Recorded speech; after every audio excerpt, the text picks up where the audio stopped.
Boa noite, pessoal, tudo bem com vocês? Hoje nós vamos começar o bloco 8 de atividades, certo? Na semana passada vocês tiveram uma folguinha, foi tranquilo, e essa semana nós vamos voltar ao normal. Combinadinho?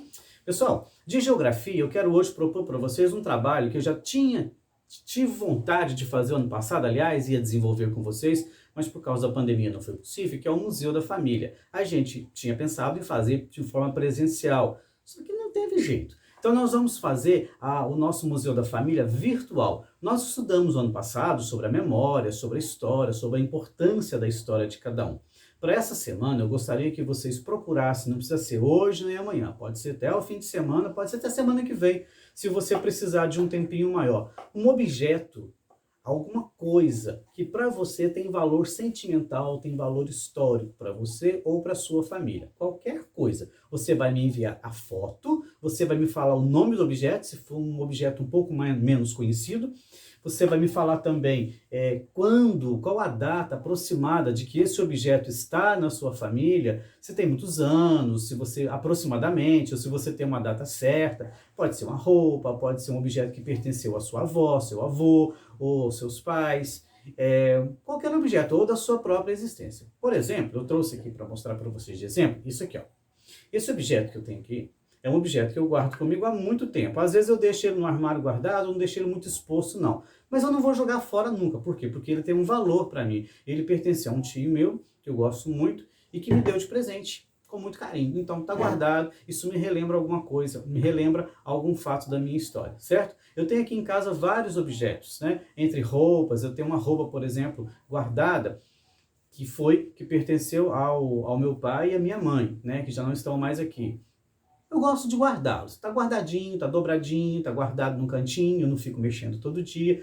Mas de vez em quando eu dou uma olhadinha e sei que ele está lá. Esse objeto tem um valor para mim, um valor histórico. Ele conta um pouco da história da minha vida. Eu tenho alguns objetos aqui guardadinhos numa caixa, então, que são cartões antigos, e tem objetos que foram do meu pai, guardados na nossa casa e tal. Esses objetos estão guardados como se fosse um museu. Eu queria que você escolhesse um, pelo menos um. Se quiser mandar mais, não tem problema, tá? Você fotografa. Se por acaso esse objeto não estiver aí com você, estiver com a sua família em outro lugar, pede para a pessoa mandar uma foto para você e me encaminha, tá bom? Colocando o nome do objeto, colocando a data aproximada, a quem pertenceu e, se você por acaso não souber essas informações, você diz aproximadamente. E no caso também um relato, um pequeno texto falando por que esse objeto é importante para você. Combinado? Geografia. Geografia hoje nós vamos dar um salto no nosso livro.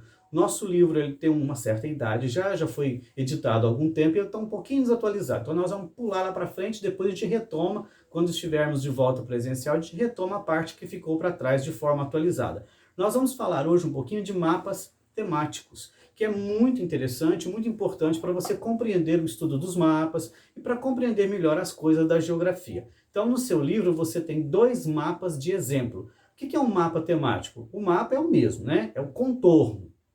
Seja ele de um país, de uma cidade, de um estado ou do mundo. É o contorno. O que é mapa temático? Você vai, por exemplo, falar de onde os climas são diferentes em cada lugar. Você pode falar, por exemplo, dos pontos do planeta onde tem mais fome, mais indústria, menos indústria, mais gente, menos gente, mais floresta, menos florestas, por temas, por assuntos. Então, interpretar um mapa é muito simples. Você vai sempre pegar o mapa e esse mapa, ele tem, no caso, alguns elementos básicos, que são o título, a legenda e a escala. Vamos lá? Título é sobre o assunto, né? Porque se você vê um mapa sem o título, você vai ver cores diferentes, mas o que significa essas cores? O que é isso aqui?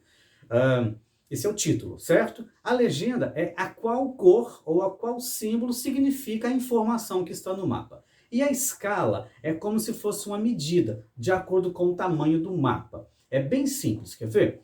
Para você compreender melhor, vamos pensar aqui na sua sala de aula.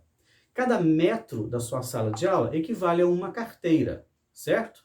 Correto? Então, quando você vê um mapa de uma sala de aula e cada metrozinho equivale a uma carteira, você pode reduzir. Se eu faço desse tamanho, por exemplo, o mapa da sala de aula bem pequenininho, eu não tenho como colocar 1 metro ali. Então, eu coloco a carteira em meio centímetro. Ou seja, naquele mapa, 1 por meio centímetro. Ou seja, cada meio centímetro equivale a 1 metro.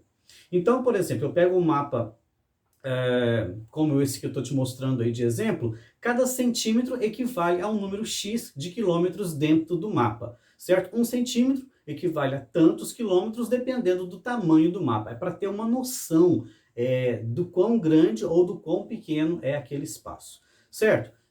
Para ficar bem simples, para ter noção de escala, imagina, por exemplo, que eu tiro uma foto, ou qualquer um de nós, a gente tira uma foto lá no Cristo Redentor do Rio de Janeiro. Se você mostra a foto só do Cristo Redentor para qualquer pessoa que talvez não tenha ido lá, ele vai olhar a foto do Cristo Redentor, olha que lindo. Mas ele não vai ter a dimensão real do tamanho daquele símbolo, daquela estátua, porque não tem escala na foto. Aí se você pega a mesma foto do Cristo Redentor para tirar, só que você vai ficar lá no pé do Cristo, você vai ver o Cristo assim, ó, grandão, e você pequenininho lá. Então a pessoa que olhar, não precisa explicar, de cara ela vai perceber o tamanho da imagem. Isso é escala, certo? A mesma coisa, o centímetrozinho no mapa, ele equivale a um X, a um número X de quilômetros, a uma quantidade de quilômetros. E está sempre escrito no mapa quantos quilômetros equivale cada centímetro. Isso é escala. É simples, faz atividade, se tiver dúvida pode chamar aqui no privado, tá bom? A qualquer momento que a gente ajuda também. Na quinta-feira sempre tem a correção. Abraço, pessoal, até semana que vem.